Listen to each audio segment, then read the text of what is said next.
குழந்தை பிறந்து இதில் படுக்க வச்சுருக்கோம்னா மல்லாக்கு படுத்திருக்கோம்.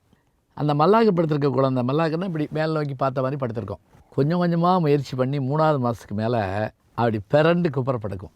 கிராமங்களில் என்ன செய்வாதுங்களா, பிள்ளை பூமியை பார்க்குற அன்னைக்கு அங்கே ஒரு தேங்காய் உடைப்பாங்க. தானாக முயன்று தான் அது என்ன செஞ்சிச்சு, குப்புற வந்து ஆகாயத்தை பார்த்த குழந்தை முதல்ல பூமியை பார்க்குது. அப்படி பார்த்த குழந்தை அப்படியே படுத்து கிடக்காது.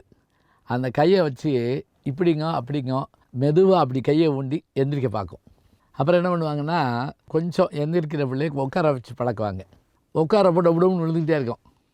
அப்புறம் கையை ஊட்டிக்கிறோம், அப்புறம் நின்றுங்க உட்காந்துக்கிறோம். இந்த உட்கார்ந்த பிறகு நீங்கள் பார்த்தீங்கன்னா ஒரு ஆச்சரியம் என்னென்னா, அது மெதுவாக எந்திரிக்க பார்க்கும், தடுமாறும், விழுகும், அழுகும்.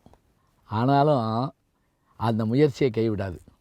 நடக்க பழகின பிறகு நம்ம கையை பிடிச்சி விடுவீங்களேன், விடு நானாக நடப்பேன், நானாக ஏறுவேன்.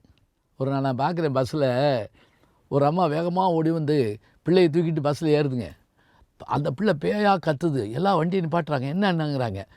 அந்த அம்மா சொல்லுது, ஐயோ அதான் ஏறணுங்குதுங்க, சரி இறக்கி விட்டு தொலை அப்படின்னு எல்லோரும் கத்துறாங்க.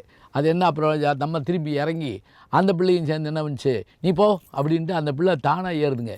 தானாக ஏறணுன்னு எல்லோரும் கை தட்டி சந்தோஷம்ப்பா வாங்கப்பா போவோம் அப்படிங்கிறாங்க. அப்போ தன்னால் முடியாதுன்னு நினச்சிருந்தா குழந்தை நடந்திருக்குமா, பேசுகிறப்ப தப்பு வந்துடும் நினச்சிருந்தா குழந்தை பேசியிருக்குமா, இதெல்லாம் பார்த்துக்கிட்டே வர்றோம். இந்த குழந்தையாக இருந்த நாம் தானே மாறி வர்றோம்.